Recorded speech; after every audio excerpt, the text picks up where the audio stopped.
हम सब जानते हैं कि हम सबके जीवन में और विशेषकर हमारे स्वास्थ्य के लिए भोजन का कितना बड़ा महत्व है। भोजन वास्तव में कोई भूख मिटाने के लिए खाली नहीं होता है। भोजन हमारे जो टेस्ट है उसकी तृप्ति के लिए भी नहीं होता है, लेकिन ये संदेश सारे देश के अंदर हमको जन जन तक पहुंचाना है कि भोजन हमारे स्वास्थ्य की रक्षा के लिए है, हमारे स्वास्थ्य को और सुदृढ़ करने के लिए है, हमारे शरीर के नरिशमेंट के लिए है। हम सब अगर अपने बचपन को याद करें तो शायद पहली दूसरी क्लास की किताबों में भी एक संतुलित भोजन के संदर्भ में तस्वीरों के साथ हमारे को पढ़ाया जाता था, उसके महत्व के बारे में बताया जाता था। ये जो आज वर्कशॉप हो रही है और एक जो इतना बड़ा कंपटीशन देश भर में लॉन्च किया गया है, ये वास्तव में कंपटीशन के साथ साथ इसको जन आंदोलन बनाने के लिए कौन कौन से नए नए इनोवेटिव तरीके सारे देश में, क्योंकि हमारे पास इतना बड़ा इंटेलेक्ट है देश के अंदर, एक से एक योग्य हमारे पास ऑफिसर्स हैं, एक से एक समर्पित एनजीओज हैं, एक से एक हमारे पास विद्वान हैं जिनको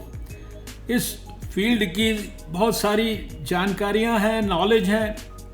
और हमारे पास बहुत सारे अभियानों को सफल बनाने के बहुत सारे अनुभव हैं। और आज के युग में ये बिल्कुल स्पष्ट हो गया है कि सबसे इम्पोर्टेंट इनोवेशन का कोफिशिएंट है, और इकोनॉमी में भी सबसे इम्पोर्टेंट आइडियाज़ की इकोनॉमी है। पिछले समय में जितने भी ईट राइट इंडिया के संदर्भ में कार्यक्रमों को मैंने देखा कि सबके अंदर कोई ना कोई एक नया विचार होता था, नया आइडिया होता था, नया तरीका होता था, और उसके कारण उस नए तरीके से जुड़कर अट्रैक्ट होकर बहुत सारे नए लोग, नई संस्थाएं नए प्रकार से इस अभियान के साथ जुड़ती थी। और आज इस बात की खुशी है कि इस चैलेंज राउंड के अंदर जो एक अभी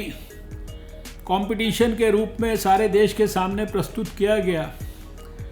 और उसमें 197 डिस्ट्रिक्ट और शहर मिलकर उसके अंदर जुड़ गए। और जैसा बताया गया कि कश्मीर से लेकर अंडमान निकोबार तक और दूर नॉर्थ ईस्ट तक भी बहुत सारे डिस्ट्रिक्ट्स और शहर इस कार्यक्रम के अंदर जुड़े हैं। एक डॉक्टर होने के नाते मैं इस बात को महसूस करता हूँ कि अगर व्यक्ति अपने जीवन के अंदर ठीक प्रकार से अपने भोजन के ऊपर ध्यान दे और ठीक प्रकार से अपनी जीवन में फिजिकल एक्टिविटीज़ का समावेश कर ले, तो बहुत सारी बीमारियों से वो अपने आप को बड़ी मात्रा के अंदर सुरक्षित रख सकता है। अभी रीता जी ने जब अपना वक्तव्य दिया तो उन्होंने ठीक स्मरण हमको कराया कि हमारे देश में आज 61.8% यानी लगभग 62% जो है जो डेथ्स होती हैं, उनको कहीं ना कहीं हम प्रत्यक्ष या अप्रत्यक्ष रूप से जोड़ के देख सकते हैं कि उनका संबंध हमारे डाइट के कारण होने वाली या अपर्याप्त मात्रा में या ठीक प्रकार की डाइट ना लेने के कारण जो नॉन कम्युनिकेबल डिजीज़ होती हैं, और उसमें भी खासकर डायबिटीज़, हाइपरटेंशन और दिल से जुड़े हुए रोग,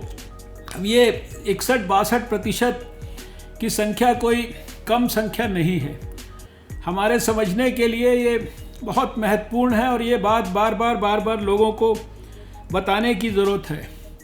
जो खाना अनसेफ है, उस खाने के बारे में भी ये जो कैलकुलेशंस होती हैं तो बताया जाता है कि हमारी इकोनॉमी के ऊपर उसके कारण जो बीमारियां या दूसरे नुकसान होते हैं उनके वजह से 15 बिलियन यूएस डॉलर्स का जो है एक प्रकार से इकोनॉमिक बर्डन देश के ऊपर पड़ता है। यूएनडीपी का आंकड़ा है कि 40% जो भोजन है वो किसी न किसी रूप में बनने के बाद वो हमारे यहाँ पर लॉस्ट होता है या वेस्ट होता है। और इसके वजह से मैं क्योंकि 2 साल एनवायरनमेंट मिनिस्टर भी रहा और वहाँ जाकर इस बात को और ज़्यादा अप्रिशिएट कर पाया कि जो हमारे बर्बाद हुए खाने के कारण उसका जो बर्बादी तो होती ही है, लेकिन उसका जिस प्रकार से डिस्पोजल होता है और उसके कारण जो एनवायरनमेंट पर जो दुष्प्रभाव पड़ता है, तो हमें ये भी सुनिश्चित करना है कि एक तरफ लोगों को हम सही भोजन उपलब्ध कराने के लिए, सही उसकी जानकारी देने के लिए, सही उसको ग्रास रूट से लेकर और हाईएस्ट लेवल तक